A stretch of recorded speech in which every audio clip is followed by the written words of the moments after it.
찬송가 299장을 찬양하며 2월 9일 수요일 새벽 기도회를 하나님께 올려드립니다.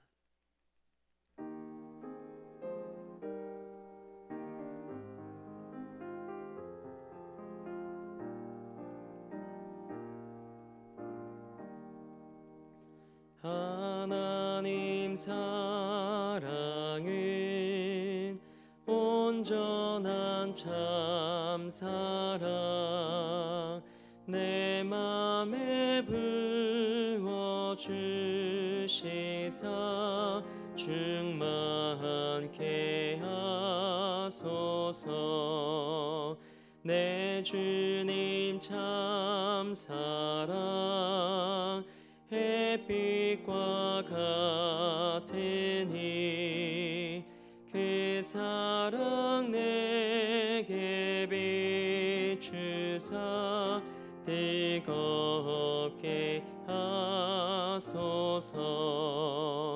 그 사랑 앞에는 풍파도 그치며 어두운 밤도 완하니 그 힘이 크도다. 하나님 사랑은 온전한 참사랑 내 맘과 영에 채우사 새 힘을 주소서.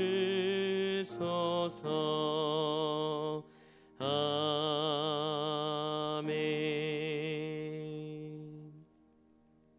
사도신경으로 우리의 신앙을 고백합니다. 나는 전능하신 아버지 하나님, 천지의 창조주를 믿습니다. 나는 그의 유일하신 아들, 우리 주 예수 그리스도를 믿습니다.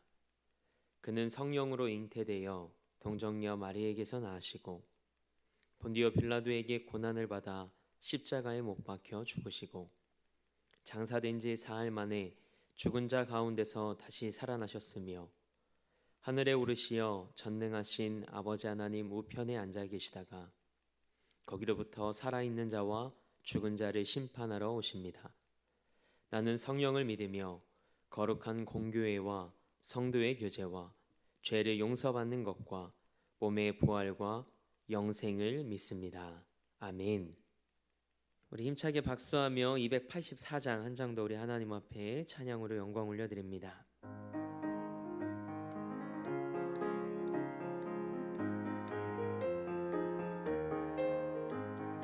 오랫동안 모든 죄 가운데 빠져 더럽기가 한량 없던 우리들 아무 공로 없이 구원함을 얻어 하나님의 자녀 지금 되었네. 주의 그 사랑 한량 없도다. 찬송할지어다 예수의 공로. 주의 그 사랑 한량 없도다. 찬송할지어다 예수의 공로. 주의 보혈로서 정결하게 씻겨 죄악에서 떠난 몸이 되었고 세상 근심 구름 간 곳 없어지니 하나님의 빛이 영화롭도다. 주의 그 사랑 한량 없도다. 찬송할지어다 예수의 공로. 주의 그 사랑 한량 없도다. 찬송할지어다 예수의 공로. 죄의 깊은 잠과 뜬 세상의 꿈을 어서 깨어나라 나의 친구여. 은혜 받을 날과 구원 얻을 때가 지금 온 세상에 선포되었네. 주의 그 사랑 한량 없도다. 찬송할지어다 예수의 공로. 주의 그 사랑 한량 없도다. 찬송할지어다 예수의 공로. 아멘. 오늘 우리에게 주신 하나님의 말씀은 요한복음 11장 47절에서 53절 말씀입니다. 하나님의 말씀을 받겠습니다 고백한 후에 저와 여러분 한 목소리로 합독하겠습니다. 하나님의 말씀을 받겠습니다.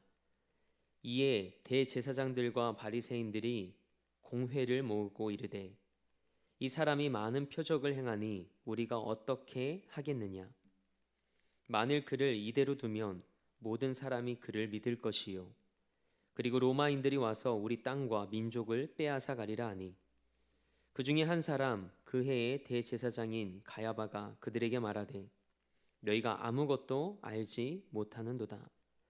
한 사람이 백성을 위하여 죽어서 온 민족이 망하지 않게 되는 것이 너희에게 유익한 줄을 생각하지 아니하는도다 하였으니 이 말은 스스로 함이 아니요 그 해에 대제사장이므로 예수께서 그 민족을 위하시고 또 그 민족만 위할 뿐 아니라 흩어진 하나님의 자녀를 모아 하나가 되게 하기 위하여 죽으실 것을 미리 말함이러라.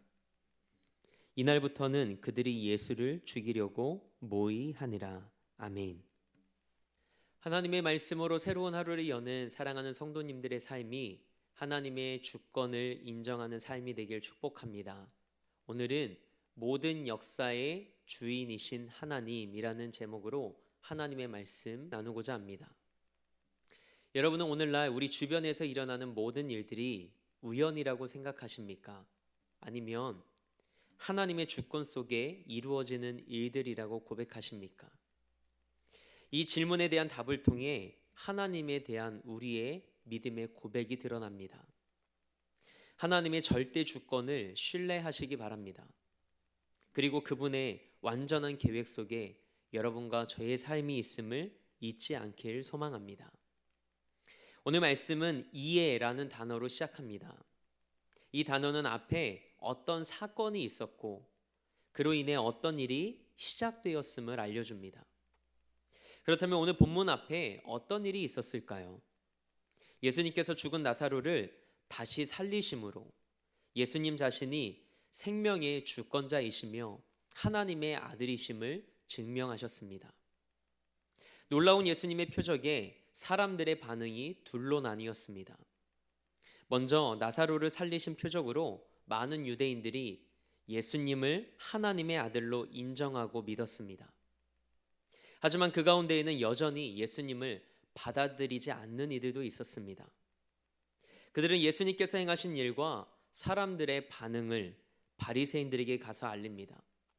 안타까운 것은 예수님이 행하신 놀라운 역사를 눈앞에서 직접 목격하고도 예수님을 대적하는 자들의 편에 계속 서 있었다는 것입니다. 사랑하는 성도 여러분, 기적을 보고 경험한다고 믿음이 생기는 것이 아닙니다. 죽은 자를 살리는 상상할 수 없는 기적을 보았음에도 그들의 마음은 강팍했기에 예수님을 받아들이지 않았습니다. 예수님을 그리스도로 고백하는 것은 우리 안에 계신 성령님의 역사입니다. 그래서 우리가 예수님을 그리스도요 하나님의 아들로 고백할 수 있는 것이 바로 은혜입니다.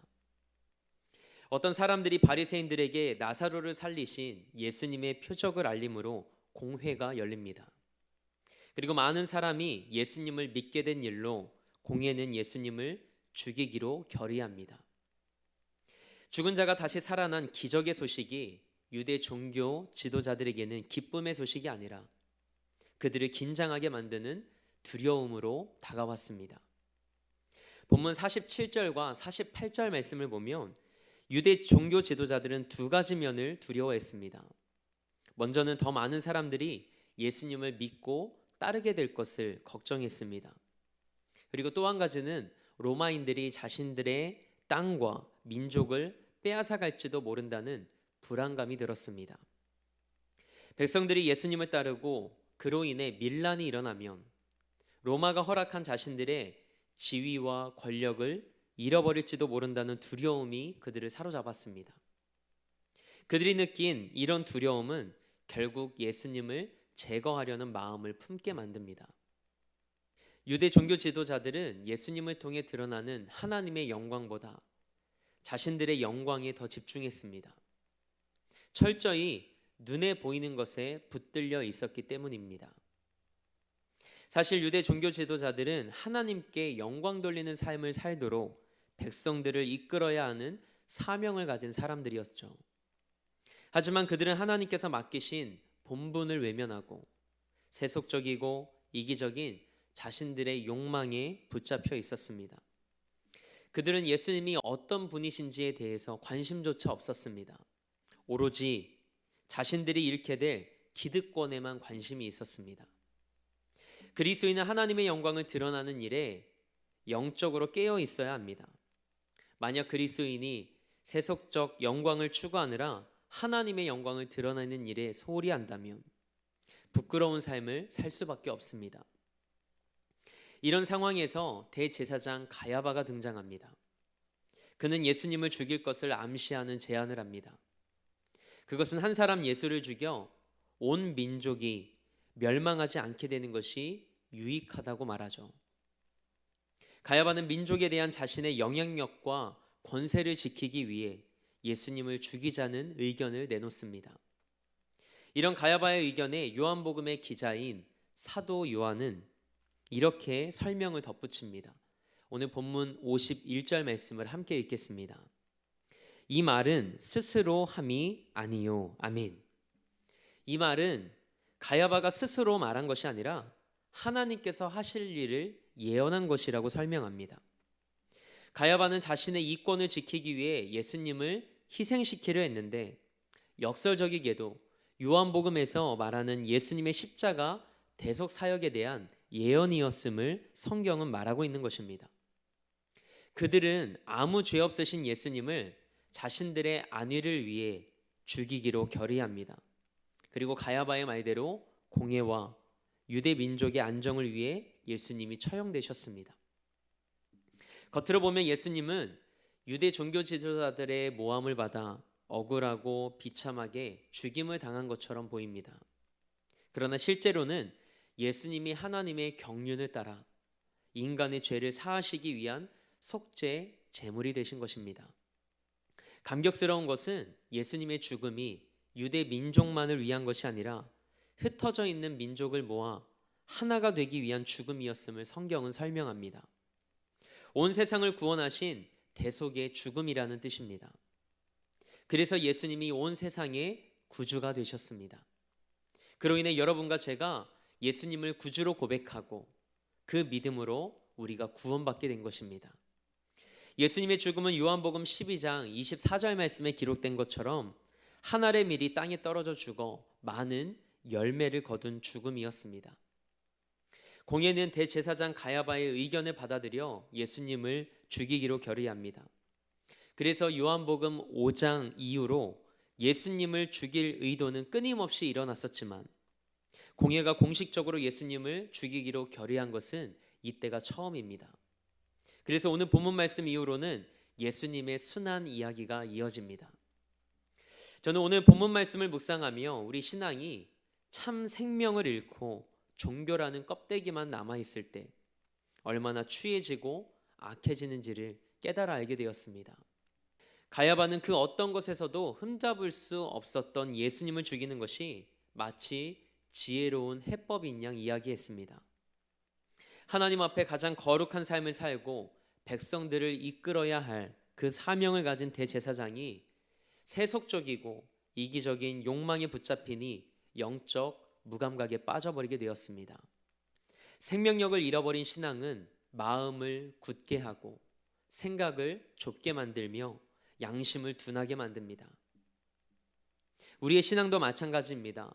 만약 성도가 깨어있지 않다면 세속적인 이익과 영광을 추구하느라 하나님의 뜻을 소홀히 한다면 부끄럽고 타락한 삶을 살 수밖에 없습니다.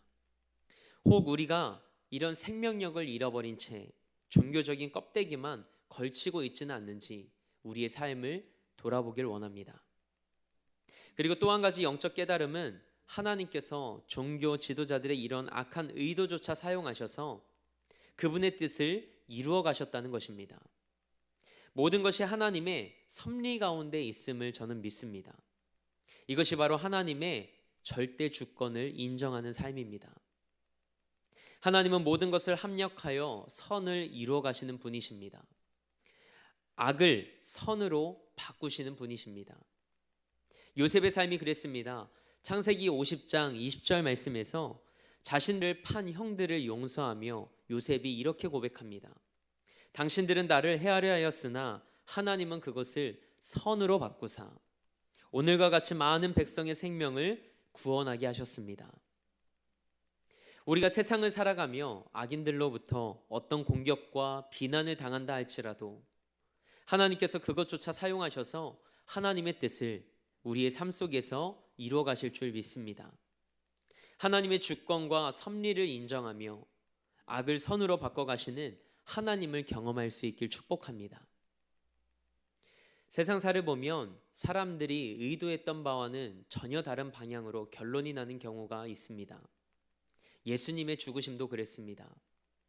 악인들은 예수님을 죽임으로써 메시아의 사명을 실패로 돌리려 했지만 예수님은 오히려 죽으심으로 메시아의 사명을 완수하셨습니다.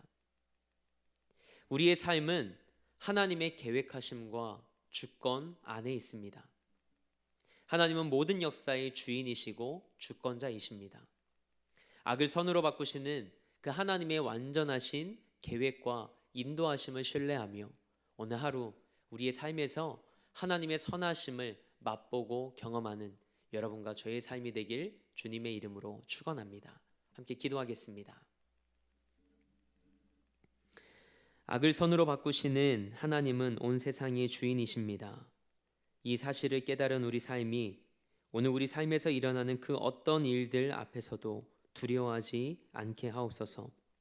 하나님을 신뢰하기에 하나님의 말씀만을 붙잡습니다.